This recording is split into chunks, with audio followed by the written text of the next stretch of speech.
Bookbeat is brought to you by CUNY Podcasts. The biggest trauma was, in so many ways, was the separation from the parents during the war, not knowing if you'll ever see them again, knowing that you as a child were saved and you left your parents inside the war where they might die was very, very difficult, and was expressed in the diaries of many children.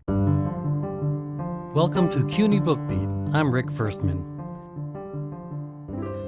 In 1939, hundreds of thousands of Polish Jews fled east across the Soviet border to escape the Nazi invasion. The next 3 years were a misery of epidemics and starvation in Siberian gulags and almost constant dislocation. The majority of Polish Jews who escaped Nazi extermination survived as refugees in Central Asia. A smaller number were evacuated to the Middle East.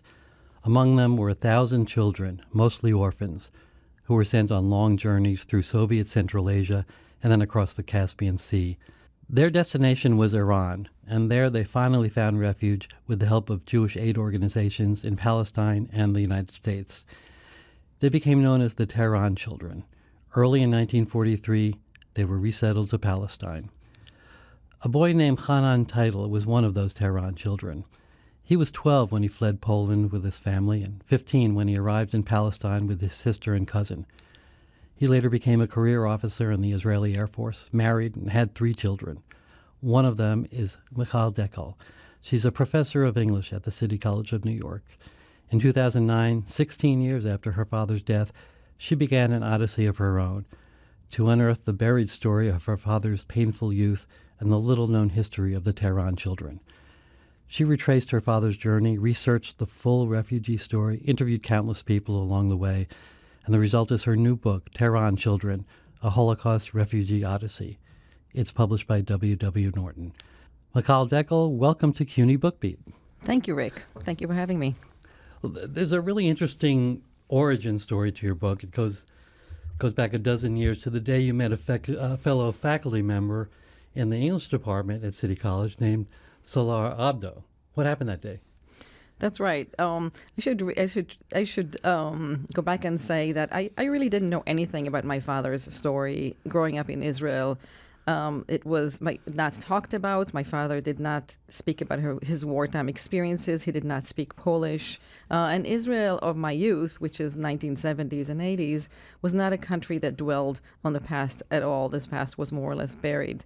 So in 2007, I meet an Iranian colleague, and that Iranian colleague asks me, hey, do you know anything about children who were refugees in Tehran during the war?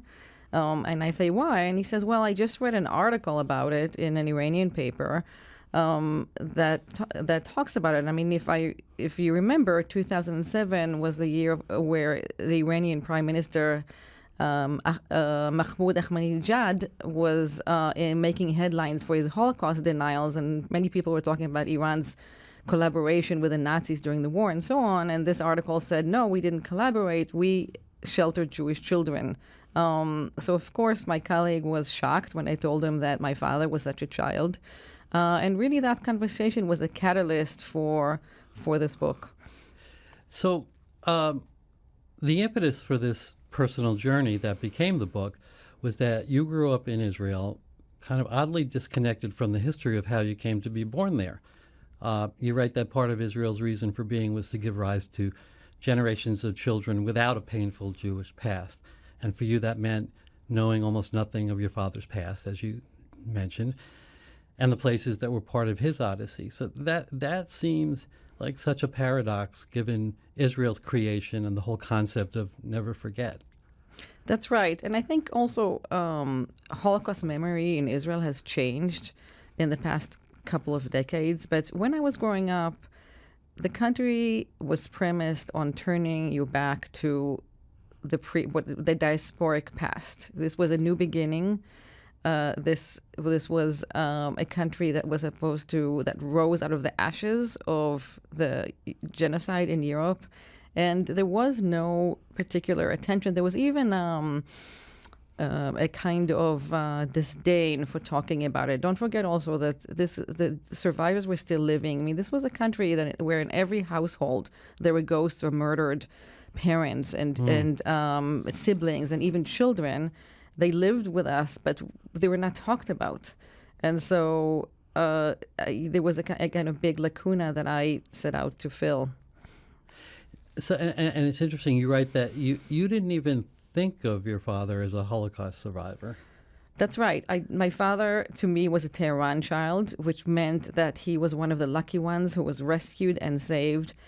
The people, more generally, the refugees who fled to the Soviet Union and survived in the Soviet Union were not talked about as Holocaust survivors, which is very paradoxical because this is the majority of Polish Jews who survived the war. Not only were they not talked about as survivors, but they did not receive reparations from Germany. Only later in the 2000s they received small stipends, but since they did not technically live under Nazi occupation, but in Soviet lands and later in the Middle East, they were not considered survivors from the perspective of the Reparations Committee. So no, I did not think of my father as a Holocaust survivor. He did not present himself as a Holocaust survivor as well. So what did you know? You said you knew almost nothing, but what did he tell you? He did not tell me very much, but here and there he would say something. For example, my grandmother lived with us, and she always seemed to me like a very lethargic person. But once in a while, my father said, well, she worked in the Siberia cutting trees for over a year, or she did all of these things. So I knew that. The second thing, I knew a little bit about his Polish childhood. I knew the town he came from and that the family was wealthy and then they had a beer brewery. And I knew that what was repeated to me was that, and this has to do with a journey that they took, that his parents took the irrational decision to that ultimately saved their lives. And I can talk about that more when we talk about the journey itself. But it's a kind of nihilistic message that ultimately you don't know where life will lead you. You're making decisions that seem rational, and then that turns out to be the deadly decision, and vice versa.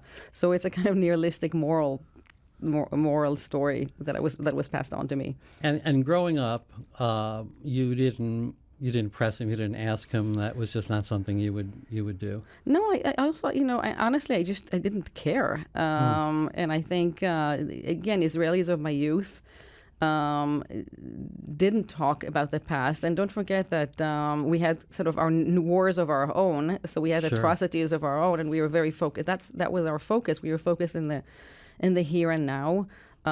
He didn't share anything. What was extraordinary is that you mentioned that he died in 93.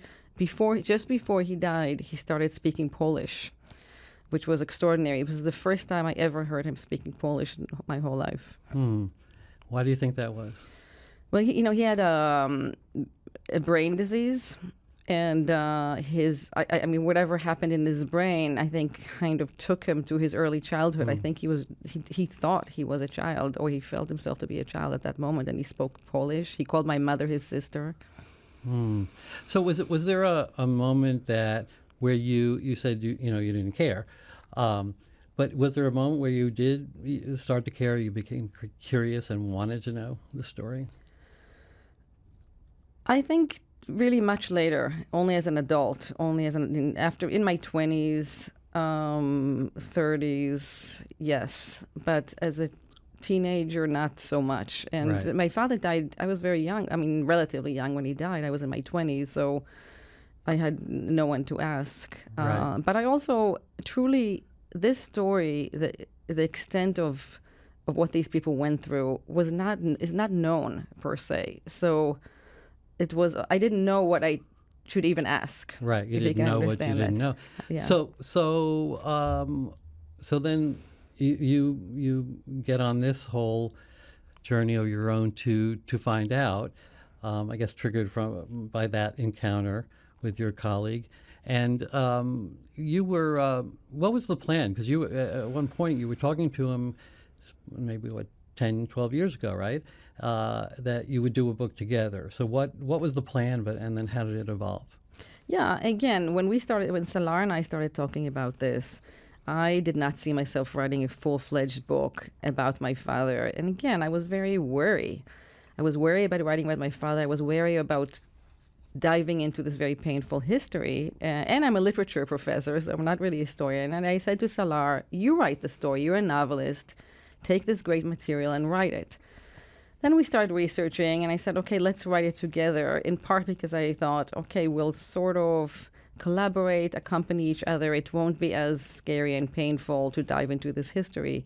At the end, we had to give up the collaboration because our writing styles and sensibilities were so different that it became my story. But I also became much more invested and really courageous about diving in. And you became a comparative literature professor who became an historian. I became a historian, yes. I'm happy to say that the historians have blurbed this book and have affirmed that the method is good. You got the seal of approval. I got the seal of approval, right. Yes. So take me through the contours of the story that you discovered, starting in Poland. It's 1939.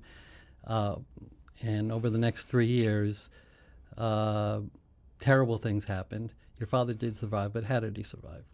So August 1939, my father's family, which is a very large family in a town called Ostomazowiecz, which is halfway between Warsaw and Białystok, a very established, wealthy family.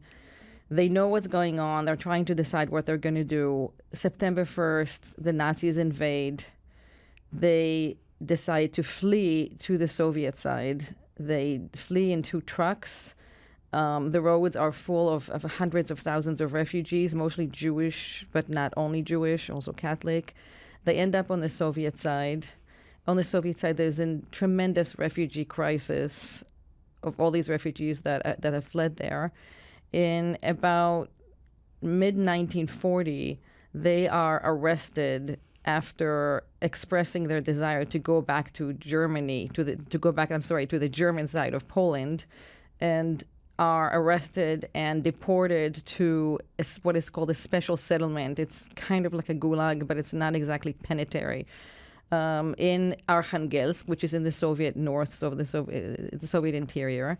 Like them, something like 350,000 to 500,000 people are exiled in the same way. They're exiled to these settlements, which are really labor camps. They work extreme labor for very meager pay, very little food.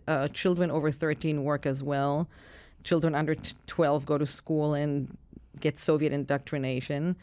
After 14 months, the Nazis invade the Soviet Union, and after that invasion, the refugees are released in order to fight with the Allies against the Nazis. So the refugees are released. They have a kind of second deportation to the to Central Asia. They end up in Uzbekistan. In Central Asia are thousands and thousands of refugees, as well as evacuees from Moscow and St. Petersburg and Leningrad at the time. The conditions there are extremely hard. There is tremendous famine. Central Asia is what is called the working front of the Soviet army, which means that they basically feed the Soviet army while they starve, and together with them the refugees. And when the opportunity arises for 1,000 Jewish children to be evacuated out of Uzbekistan to Iran, my grandparents jump on it. The children are evacuated together with Polish Catholic refugees and the Polish army in exile. They end up in Tehran. At that point, Jewish organizations, including the Jewish Agency of Palestine, come to Tehran to help these children. They stay there for about 7 months, and eventually they're evacuated to Palestine in a harrowing journey through the Indian Ocean and the Suez Canal and whatnot. And the reason why they can't be evacuated by land through Iraq is that Iraq doesn't permit them. It doesn't permit Jewish children to simply go to Palestine at the time. The Arab-Jewish conflict is already very strong. And I think you calculated that the entire journey from Poland to Palestine is something like 12,000 miles, and partly because of this circuitous routes that they had to take. Back in the point where your father is separated, so he's goes on to Tehran with his sister Yes. and a cousin, right? So what became of his parents? His parents, like most Polish Jewish refugees, remained in Central Asia until the end of the war. So they remained in Uzbekistan.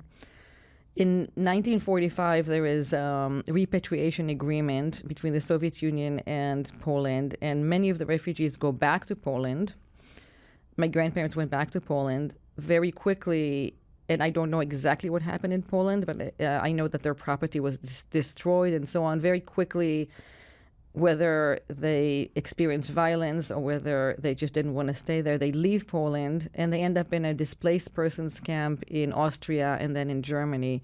My grandfather actually dies there in 1949, and after that, and after of course, the establishment of the State of Israel, my grandmother sails to Israel and reunites with the children. So they actually end up being separated for 7 years. Wow. So in terms of your father's, the day-to-day existence through this whole period, and it's not one straight line. They're here, they're there. Conditions are changing. It's uniformly bad. But were you able to, in researching, able to kind of piece together some sense of what his day-to-day life was?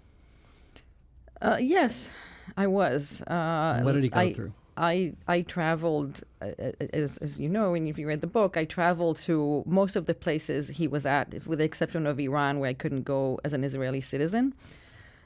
He went through, the most prominent experience is the experience of starvation. I mean, this is not the hunger that we know. I mean, at least 25% of the refugees, and probably many more, died of starvation.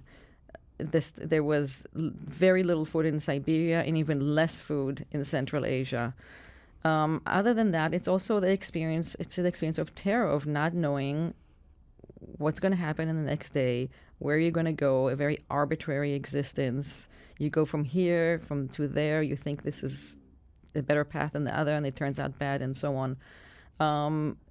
That is the prominent experience. After separating from his parents, I would say that the biggest trauma was, in many ways, was that the separation from the parents during the war, not knowing if you'll ever see them again, knowing that you as a child were saved and you left your parents inside the war where they might die, was very, very difficult, and was expressed in the diaries of many children. You mentioned retracing the steps, and there's a moment in Uzbekistan, a very emotional moment. Tell that story. Yes. So I ended up being able to find the kolkhoz, the collective settlement that my father's family was sent to in the outskirts of Samarkand in Uzbekistan.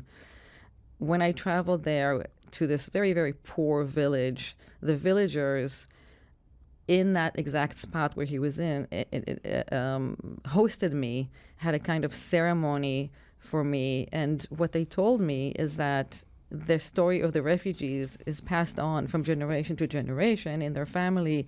They said they pray for these refugees, and they were telling me how terrible their condition was when they came, and how they couldn't work, and how they buried them in the Muslim cemetery. And that was an incredibly moving moment of connection between peoples that was a kind of formative moment in this journey, I would say. Right. A book so intensely personal as this has to be life-changing. And I'm curious, how did it change your relationship with your father after his day, in your heart, in your mind, and considering what your relationship was when he was alive?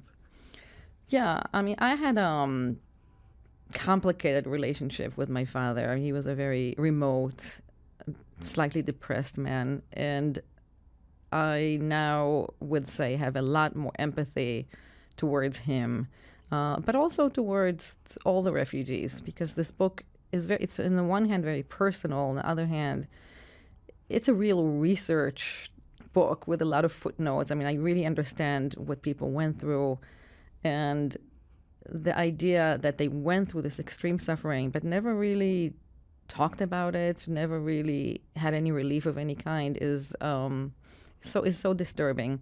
So yes, I would say I feel a lot more empathy towards my father and a lot more empathy towards the refugees and also other people who were affected by this horrible period. Because, for example, the Uzbeks also starved.